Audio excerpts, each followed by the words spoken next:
This evening, Books and Books, in collaboration with the School of International and Public Affairs at Florida International University, is very pleased to welcome Professor Oren Stier, presenting his new book, Holocaust Icons, Symbolizing the Shoah in History and Memory.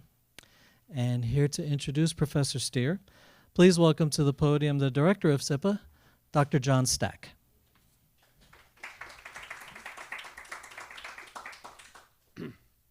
Thank you, Javier, and welcome everybody. I want to acknowledge Books and Books, which is an extraordinary resource in South Florida, and I want to acknowledge our co-sponsors, Global Jewish Studies and the Holocaust Studies Initiative at the Green School at Florida International University. Let me just provide a bit of a context.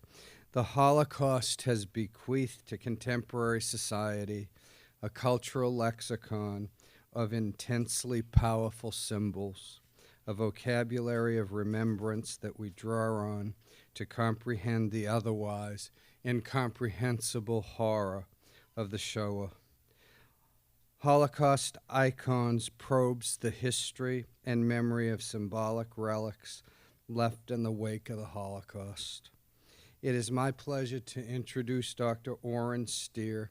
Dr. Stier is one of our renowned teachers at FIU. He is Associate Professor in the Department of Religious Studies and Director of our Holocaust Studies Initiative in the Global Jewish Studies program. His work on the Holocaust focuses on historical memory and how it is shaped by literature, art, theology, and mythology. These are all of the strengths that Oren Stier brings to his scholarship and to his teaching. Please join me in welcoming Oren Stier.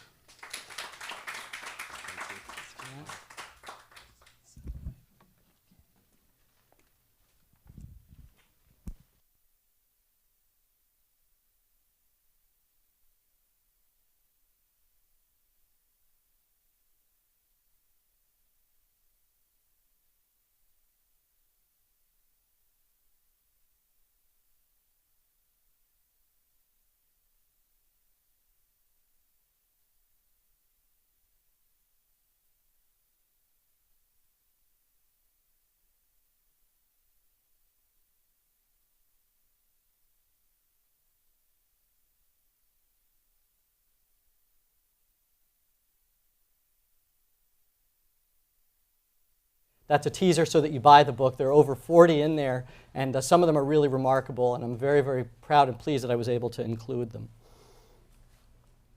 I want to start with a story dating to my time at the Mandel Center for Advanced Holocaust Studies at the United States Holocaust Memorial Museum. And I was fortunate at the time to run a couple of debriefings for classes that came to the museum on field trips. And as it happened, one of the classes was from FIU. It was an honors college class on a trip to Washington, D.C., and it was led by my retired colleague, Stephen Fain. And the class was very taken by one artifact in the exhibition, which was a railway car dating from the Holocaust era. And as I was leading the class through a discussion of the artifact and the exhibition, they kept coming back to the railway car. And I could see a couple of students, a couple of women, were both very agitated about this artifact. So I finally asked them, what's going on? And one of them said, I really need to know whether this artifact is authentic. And I said, is that also your problem? To the other one, she said, yeah. So I said, why is this so important? And the professor and me, I tried to lead them through a discussion of authenticity and the value of authenticity, and they just kept coming back to say, listen, we just really need to know if it's real or not. And I said, well, let me ask you a question. If it is or if it isn't, what difference does it make? And one of them says, if I knew it was real, I wouldn't have walked through it. And the other one said, if I knew it was real, I would have walked through it. I was really grabbed by this debate between the students. Why is it that this artifact and these issues surrounding its authenticity provoke such powerful and polarized reactions? How could two people have completely opposite reactions to the potential authenticity of the artifact? And in a way, this is how my project started. I set out to investigate the nature and the power of Holocaust symbols, to try to understand their ongoing cultural impact and their ubiquity. And what I found were a series of what I call Holocaust icons, items that, while spanning a range of representational genres, they all play profound roles in shaping the public meanings and perceptions of the Holocaust, and even and especially when the historical and the cultural processes that create those icons leave out all of their context and their specificity. These are signs and images, phrases and ideas that recur and reappear all around us, that scream Holocaust to us in immediate and visceral ways.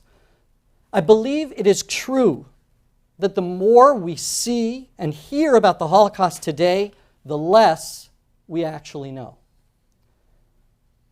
But what if we could restore to these icons their own histories, their own pasts, their own genesis?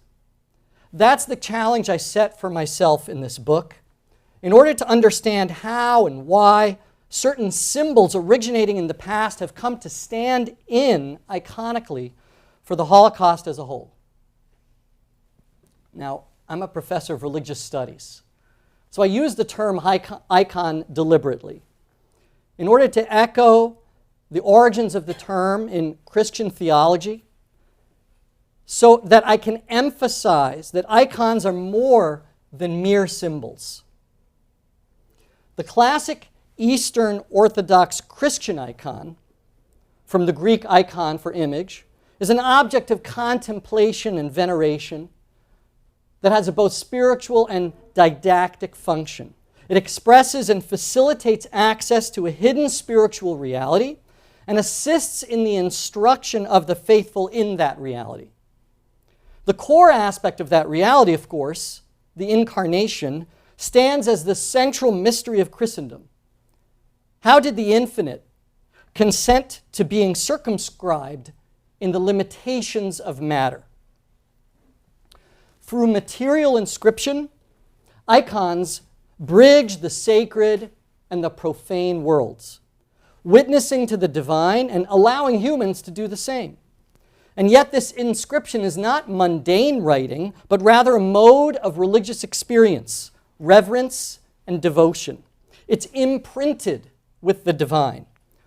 Icons are not artistic representations of a Christian theme or accessories to the act of worship, but rather they're instruments through which the knowledge of God, through the mystery of human incarnation, becomes accessible to humankind.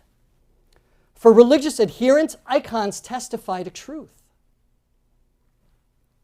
With only some shifts of perspective and linguistic substitution, we recognize that Holocaust icons share a number of the classic Eastern Orthodox icons' characteristics. Inscribed onto contemporary culture, they witness to and embody the mystery of the Shoah, participating in its reality through its residue lodged all around us. Like classical icons, they are instruments for accessing that reality. So, functionally, an icon acts as a kind of short circuit, allowing quick, non-cognitive access to the larger hidden reality to which it refers through symbolic association.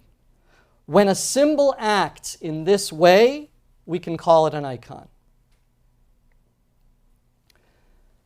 The four icons I analyze in the central chapters of the book, an object, a phrase, a number, and a person, are images that recur and have come to symbolize certain recurring themes. The railway cars that carried Jews to their deaths, symbolizing the mechanics of murder. the Arbeit macht frei, work makes you free, sign over the entrance to Auschwitz and elsewhere, pointing to the insidious logic of the camp system. The number 6 million that represents an approximation of the number of Jews killed, as well as mass murder more generally. And finally, the persona of Anne Frank, seen in both words and images associated with victimization. Throughout the book, I engage these icons on two levels. The first, the historical, places them in their Holocaust and, in some cases, pre-Holocaust context, asking, where did they come from? What, if anything, did they mean when they were first noted? The second level, which might be called the representational or memorial level, places these same items in their post-Holocaust context, asking how they have been used and appropriated, how they've evolved, how they've been reproduced, and especially to what ends. In other words, I'm interested here in both the life and the afterlife of Holocaust symbols. I want to stress that my book begins with a few initial premises. One, there's nothing we know about the Holocaust that's not already been mediated for us by some interpretive methodology or some cultural form. With the possible and increasingly rare exception of eyewitness accounts of the events of World War II, we live in the age of the Holocaust's cultural aftermath. And even those first-hand accounts are mediated by forms of representation and transmission, shaded by the wearying effects of time and distance from the events remembered. All this is neither new nor surprising, but it's worth noting nonetheless. For it is the mediation of the Holocaust that produces knowledge and awareness of its effects in the present, under the broad rubrics we call cultural memory, public history, and the like. Needless to say, and this is important, this cannot be understood in any way as to support the offensive and ridiculous claims of Holocaust deniers, who seize on any shred of so-called evidence to buttress their own refusals to respect the truth of history. Mediation is not fabrication. 2, the Holocaust cultural memory matters. That is to say, the entire broad swirl we conveniently refer to as Holocaust memory it's an organic metaphor that shouldn't be confused with individual remembrance. A sense of the meaning of the past and the present reflected in a conglomeration of artistic, literary, cinematic, museological, ritual, documentary, monumental, and other genres of cultural memorial acts and activities. All of this is viewed by Jews and indeed by a large cross-section of the general public in the West as important, as valuable, as something to be nurtured, cherished, protected, as something sacred. And my third premise. This memory is something distinct from Holocaust history.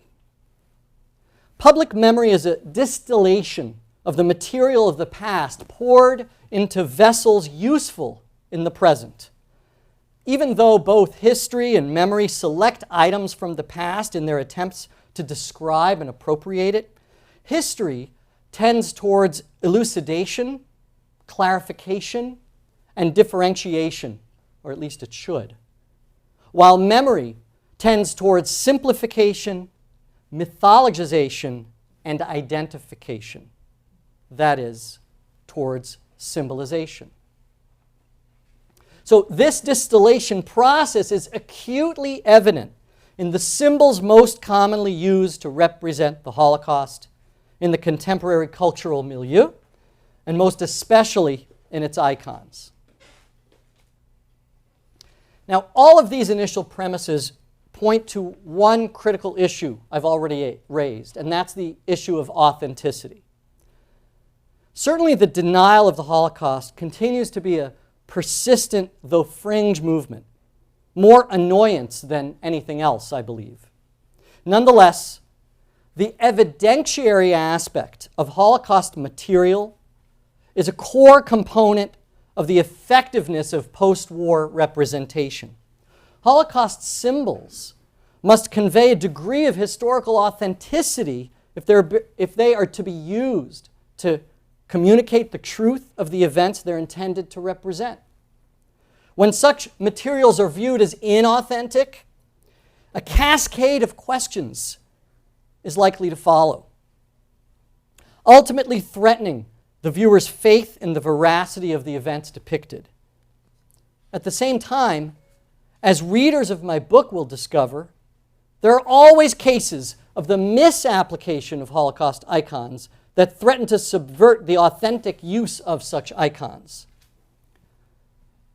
Some of you might see these uses as abuses and decry the attempted de-authentication of these materials. I prefer to see them as additive and generative of memorial meanings, enhancing the significance of the icons in question. I find them interesting. And simply put, if they were not so powerful and important, no one would bother to attack them, no one would bother to imitate them. That's an overview of the general argument and topic of my book. In the time remaining, I'd like to introduce you to one of its key chapters, in which I discuss the origin and ongoing cultural significance of the number 6 million.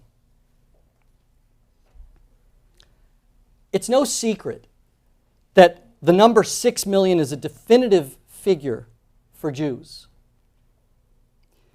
As one of several key cultural icons of the Holocaust, representing in encapsulated economic language and form the entirety of the Shoah, the number 6 million signifies powerfully in post-Holocaust culture.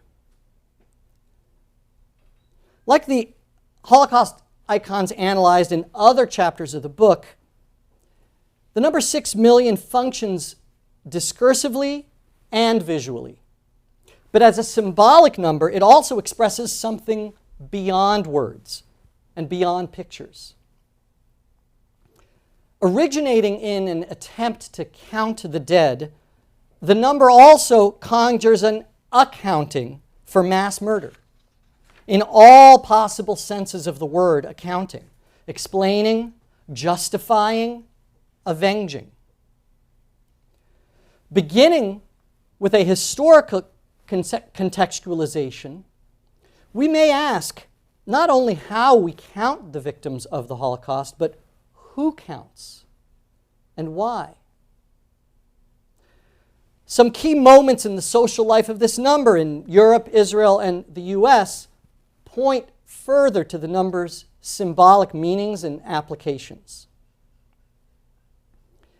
And these representations include negations and denials of the figure's authenticity, negations and denials that serve here as additional evidence for the number's power, both for Jews and for non-Jews. My essential point in this chapter is that what matters and what ultimately counts concerning the key figure of 6 million is its iconic power, derived from something beyond counting. Indeed, actually counting to 6 million is a grand undertaking. If I were to ask you all to count right now at an average rate of 1 digit per second, without breaks or stops, we would be here for about 69 days before we reached the number 6 million. Think about that. This is but one indication that we're talking not so much about the act of counting to 6 million, but rather about the transformation of a number, usually assumed, like all numbers, to be precise, exact, scientific. We're talking about its transformation into a symbol that points beyond itself and becomes iconic. And that transformation hinges on recognizing that the number is an approximation, but that its power derives from seeing that approximation as a distillation of truth, transcending numeric precision. And this thereby intensifies the figure's connection to and representation of the Holocaust. By this process, 6 million becomes an iconic representation of the Shoah on par with other icons that embody social apprehensions of the Holocaust. When and where did the 6 million figure originate? There were scattered references to the number prior to the end of World War II, most notably in a short article on page 17 of the January 8, 1945 edition of the New York Times, with the headline, 6 million Jews dead. Page 17. The article credits the estimated death toll to the Russian Jewish socialist Zionist Jacob Leschinsky, an historian, demographer, a founder of the Yiddish Scientific Institute, YIVO. In an address he made to YIVO at its annual conference, in which he estimated that the 1939 Jewish European population of 9.5 million had been reduced to 3.5 million. And that's pretty much the entire article. But most scholars credit the International Military Tribunal of major Nazi war criminals held in Nuremberg from November 14, 1945 to October 1, 1946, the Nuremberg trials, with introducing this number to the world. This is important because it means the figure originated in a legal setting in the course of the prosecution of Nazi leaders and the documentation of evidence against them. It's a perpetrator's number, not a victim's number. The outcome of attention on those who committed the crimes of the Holocaust, not their victims. And because of this, it bears a certain authenticity. On the 20th day of the tribunal, Major William F. Walsh, one of the assistant trial counsels, cited a November 26, 1945 affidavit by SS Major Wilhelm Hittel, one of Adolf Eichmann's subordinates. The two met in Hittel's apartment in Budapest in August 1944, and Eichmann asked Hittel for information on the military situation. According to the affidavit, Eichmann, quote, expressed his conviction that Germany had lost the war and that he personally had no further chance. He knew that he would be considered one of the main war criminals by the United Nations, since he had millions of Jewish lives on his conscience. I asked him how many that was, to which he answered that although the number was a great Reich secret, he would tell me, since I, as an historian too, would be interested, and that probably he would not return anyhow from his command in Romania. He had, shortly before that, made a report to Heinrich Himmler, as the latter wanted to know the exact number of Jews who had been killed. End quote. Now, what's fascinating and chilling about this account is that, as recorded at Nuremberg, Himmler was not satisfied with the report, since in his opinion the number of killed Jews had to be greater than 6 million. And so Himmler would therefore send a man from his statistics office to Eichmann so that he could compile a new report based on materials provided by Eichmann wherein the exact number should be calculated. By the way, there were other numbers cited in the trial. I'm not going to get into them now, but by the book and you can see. In particular, later on in the trial, Eichmann was credited with a different number, with a 5 million number, of which he was himself quite proud. And he stuck to that number at his own trial in Jerusalem in 1961. It's important to note, as I discuss in the book, that the extent of scientific estimates for the total number of Jews murdered during the Holocaust actually ranges between these two figures, between 5 and 6 million. But it's the higher approximation of 6 million that received more play in the Nuremberg Tribunal and that has become the number most often cited, up to and including the present day. It also turns out, as we now know from previously unknown or inaccessible Soviet-era archives and sources, to be a remarkably accurate estimate. And again, there are more detailed figures in the book.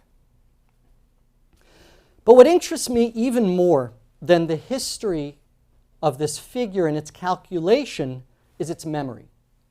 The ways it has been used and abused.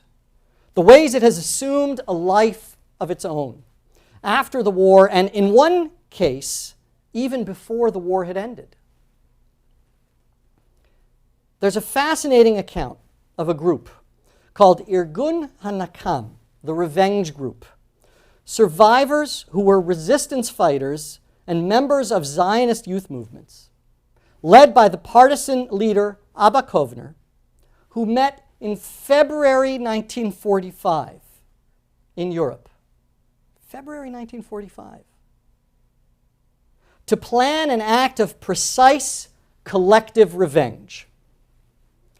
They intended to murder 6 million Germans by poisoning the water supplies of 4 cities, Hamburg, Frankfurt, Munich, and Nuremberg. Kovner even traveled to Palestine to attempt to solicit the support of the Yishuv, the Jewish leadership there, which opposed the plan, not only on moral grounds, but also because such an operation could likely harm the Jewish agency's efforts to elicit world support for the establishment of the State of Israel. In this way, the state itself would constitute a kind of non-numeric, more symbolic, not to mention political, revenge. So clearly, survivors of the Holocaust were already aware of the number 6 million and its symbolic value, even before the end of the war, and certainly immediately thereafter. And we see this in evidence from the so-called displaced persons camps, where Jewish refugees designed posters and banners utilizing the number to encourage fellow survivors to collect and record accounts of their own suffering for posterity, as Jews have done for millennia. And we also see the rhetorical use of the number 6 million in the famous trial of Adolf Eichmann in 1961, but not in Eichmann's testimony. Remember, he said 5 million there. But rather in Attorney General Gideon Hausner's opening statement at the Eichmann trial, in which he dramatically declares that with him are 6 million accusers. And Hausner, as the sole speaker, as it were, purports to embody all 6 million of the victims that can no longer speak, pointing a collective, singular finger at Eichmann. The number 6 million has also engendered challenges. For example, in Poland, the number 6 million more likely refers to the total number of Polish losses during World War II, which includes almost the entirety of the Jewish Polish population and a nearly equal number of non-Jewish Poles. This is very problematic. As scholars have noted, this places Poles and Jews on an equal plane of losses and suffering, adding to the competitiveness of Poles with Jews over who holds the quote-unquote monopoly on suffering, a competitiveness heightened by the significant place of martyrdom as a root paradigm in the histories and identities of both Poles and Jews.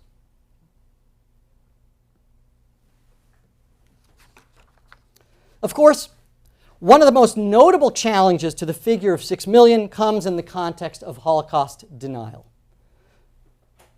Recurring arguments in the literature of Holocaust denial claim that the 6 million were not only alive, but had emigrated to the United States, or that the number was a fraud perpetrated by Israel to extract financial concessions from the Germans, in titles like "Did 6 Million Really Die?" or "The 6 Million Swindle." Clearly, the number 6 million has been significant enough for Holocaust deniers to concentrate at least part of their efforts on assailing its validity from multiple angles. If it were not the iconic figure referring to the mass murder of Jews in the Shoah, it would not appear prominently in the titles and arguments of these works. I suggested earlier that the number 6 million functions iconically, despite the fact that it is difficult to imagine it, let alone count to it. I want to close by briefly discussing a more recent attempt to do just that. This is the famous case of the Whitwell, Tennessee Middle School Paperclips Project. This experiment in Holocaust remembrance re-embodies to mixed results the figure 6 million. What happened was this. A parent in this rural, nearly all-white town of 1,600 persons near Chattanooga proposed in the spring of 1998 that the middle school there begin teaching about diversity. And soon enough, a voluntary after-school course on the Holocaust and the roots of intolerance was born. As a way for the class to grasp the notion of 6 million, the students began collecting paperclips. Since they had learned from the internet, inaccurately, that non-Jewish Norwegians subtly protested the rounding up and deportation of their Jewish neighbors by wearing paperclips, which Norwegians mythologize also inaccurately as their own invention. So if you've learned nothing else, you learned two things tonight. Ironically, and unfortunately nobody engaged with the process seems to have thought of this, the students were collecting items that are themselves banal symbols of bureaucracy in order to try to represent the quantified evil of the Holocaust, itself the culmination of modern bureaucracy. The project got off to a slow start, but it exploded after it received national media attention, eventually reaching over 30 million paperclips.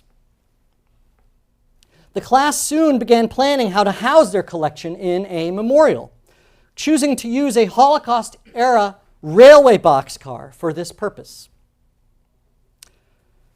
Critics complain that the Whitwell Project trivializes the Holocaust, noting that people are not and should not be identified with objects, while supporters claim that it is transformative, teaches tolerance, and builds community.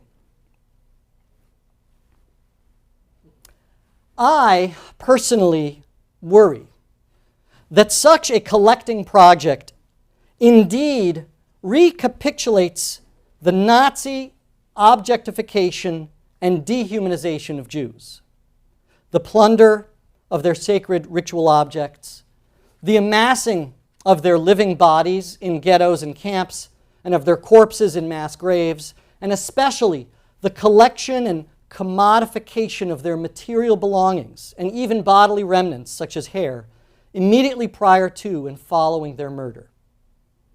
And all of this, I fear, is made worse by housing the collection in a railway car, itself an icon of deportation and suffering. There are other examples. What's key is that in all these cases, it is the number 6 million that has itself become the iconic sign to be embodied through the act of collecting and remembering. Icons like the number 6 million have afterlives that provide Jews and non-Jews with important tools with which the future of Holocaust memory may be secured. My hope is that after reading my book, we will never look at or think about these Holocaust icons the same way again. Thank you.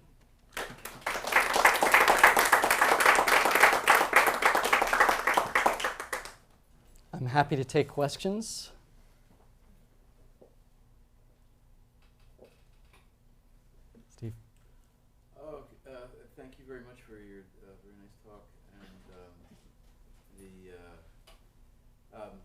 the question I have, I'll get to in a second. And first, I thought I wouldn't ask it, but then based on your comments at the end, it does make me want to ask it. Let me start by just saying your description of icons kind of calls to mind that the screen by Edvard Munch is sometimes referred to as a secular altarpiece, because it's such a deeply secular truth that it becomes a kind of sacred representation of a truth, of a higher truth, and that's a little bit what you're saying here.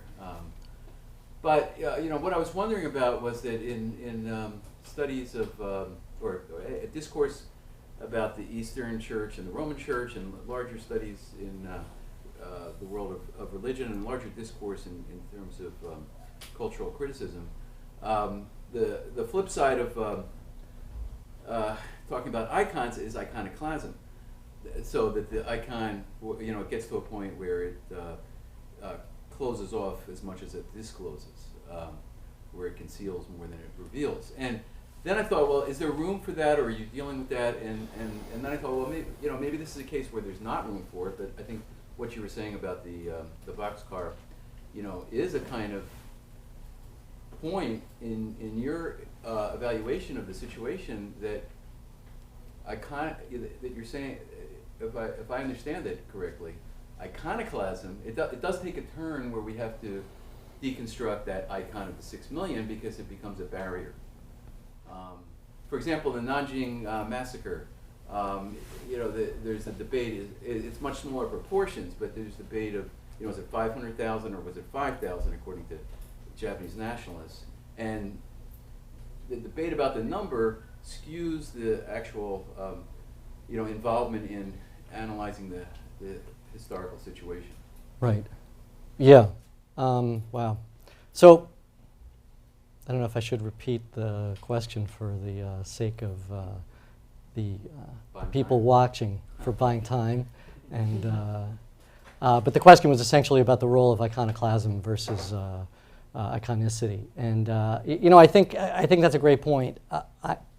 There are things that get in the way, and sometimes, certainly Holocaust denial's use of challenges to the number 6 million is a classic tactic in Holocaust denial to shift the attention to something else, right? So if you can whittle away at the number, then you can whittle away at everything, and ultimately the Holocaust is reduced to some bad things that happened during wartime, right?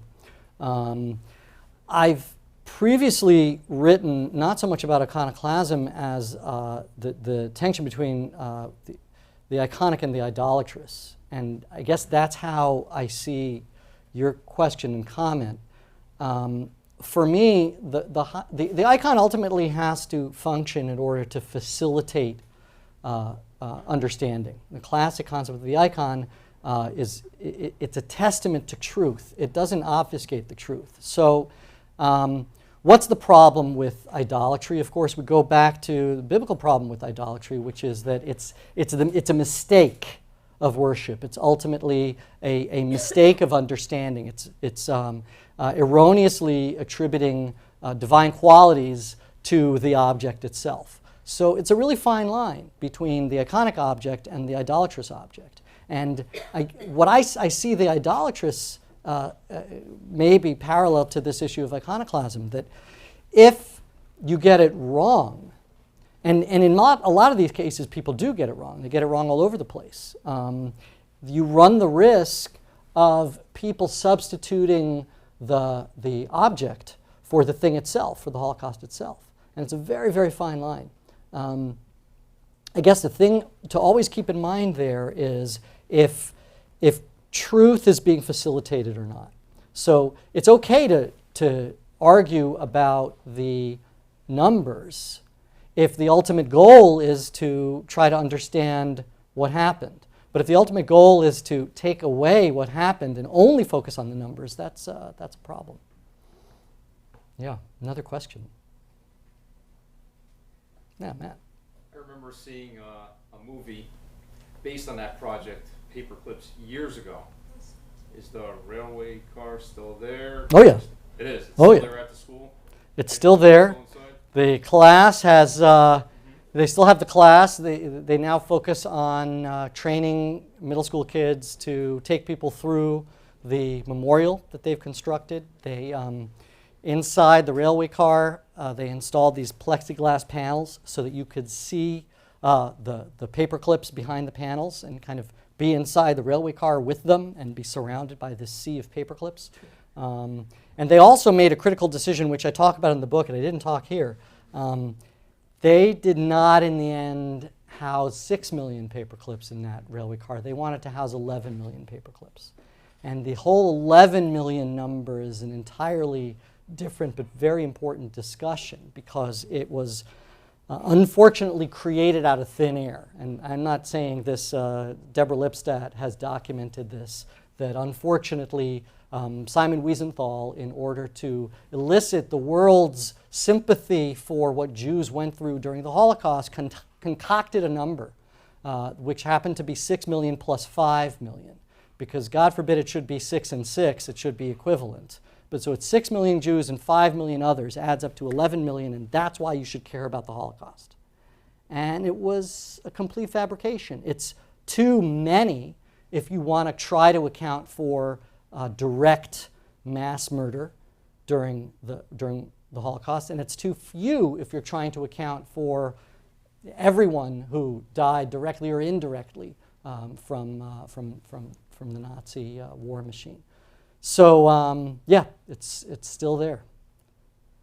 Yes, please. It's interesting for me when I think of 6 million, I also think of all the potential descendants that would have come from the 6 million,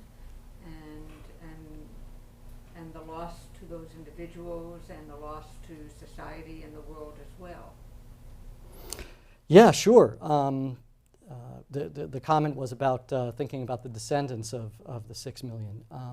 Somebody told me recently that we've just now re-achieved the pre-war number of Jews in the world. So it took that long to kind of make up for the losses of the Holocaust. Of course, there have been other tragic losses to Jewish numbers. Jewish identification itself is down, and it has suffered not just because of the Holocaust, but that's another story. Yes, please. Yes, I'm an Orthodox Christian, and the way I see the icon is that it's like when you have a relative that passed away, and you have a picture. You don't love that picture. It's just to remind you the person that left. And I found very interesting the way of putting these symbols in icon, because if we can put, let's say, the railroad in a frame, every time that we pass by, is that we're going to adore the railroad. It's just that it's going to make you pay respect by just passing by and remember that we can never forget. That's part of everyone's history, not only Jewish, and we have to always remember them. Thank you. Thank you for your comment. Yeah, the trick is, of course, it's not so easy to put a railway car in a frame, but I think that's what makes it interesting. I mean, one of the things that I was struck by, and I have another chapter that talks about the railway cars, is why does every institution that sees itself as a self-respecting Holocaust institution have to have one? It's an awfully large and cumbersome object, and yet, you know, you can't seem to be a successful Holocaust institution without it. And I think this is something worth examining. The need to experience this very large-scale object in a memorial environment in order to, I don't know what, but to have some kind of a sense of that authentic connection to the past, that a smaller object in a display case maybe doesn't have the same amount of power.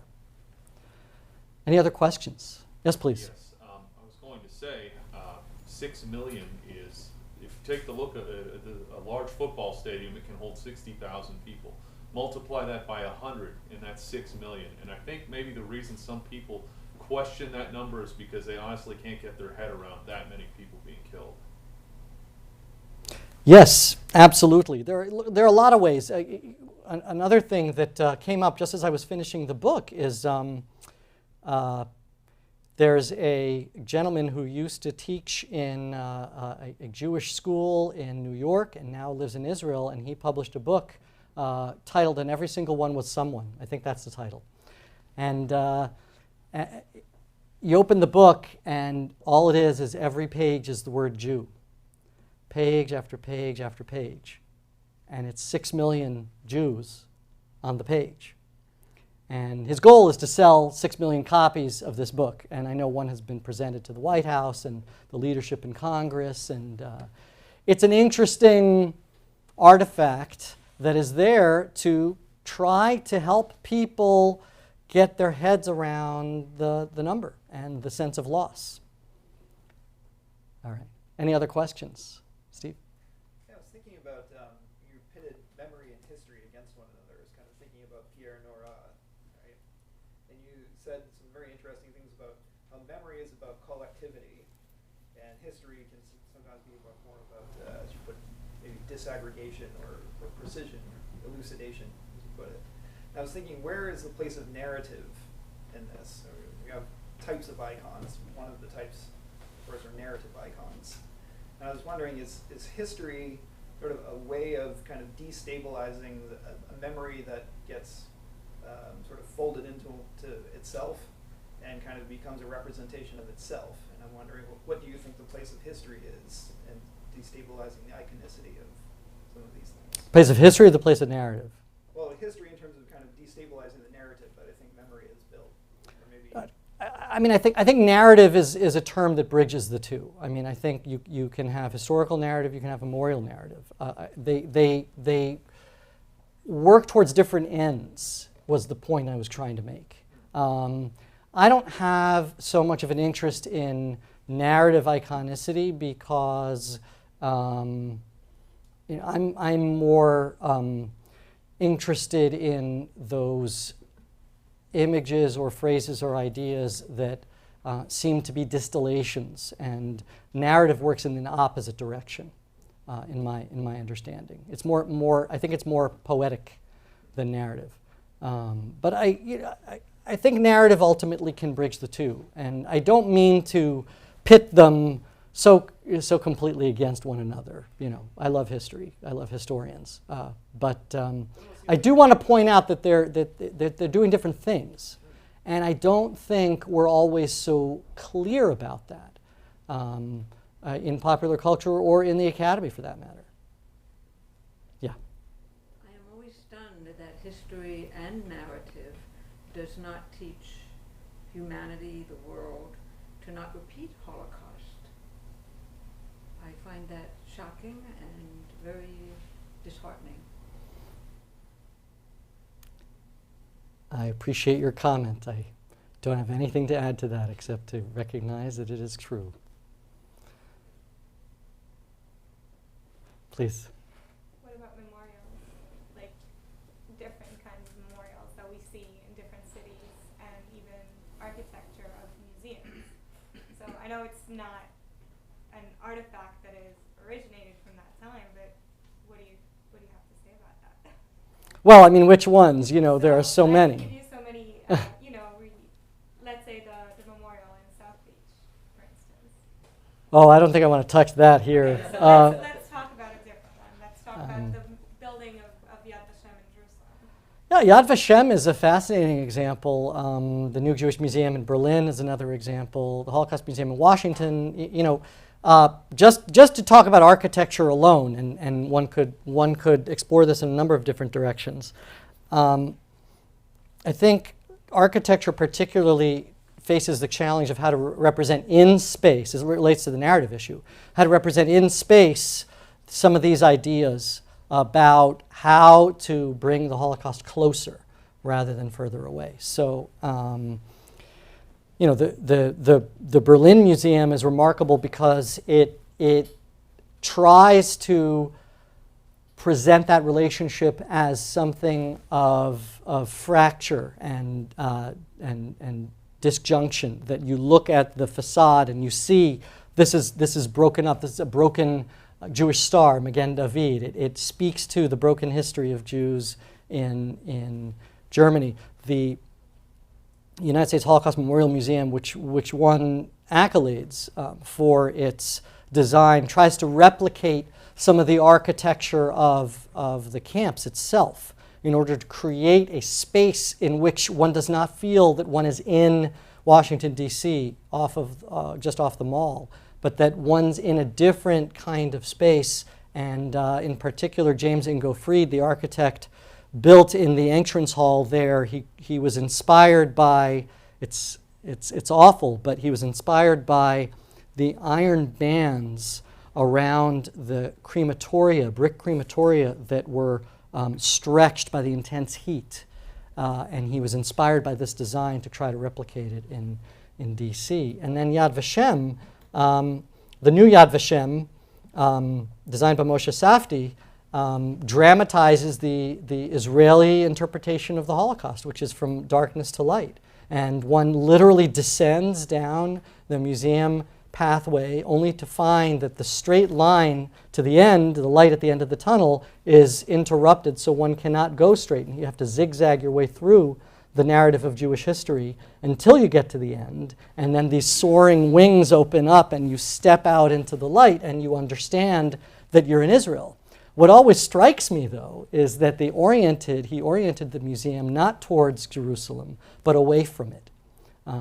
Not towards the east, but towards the west.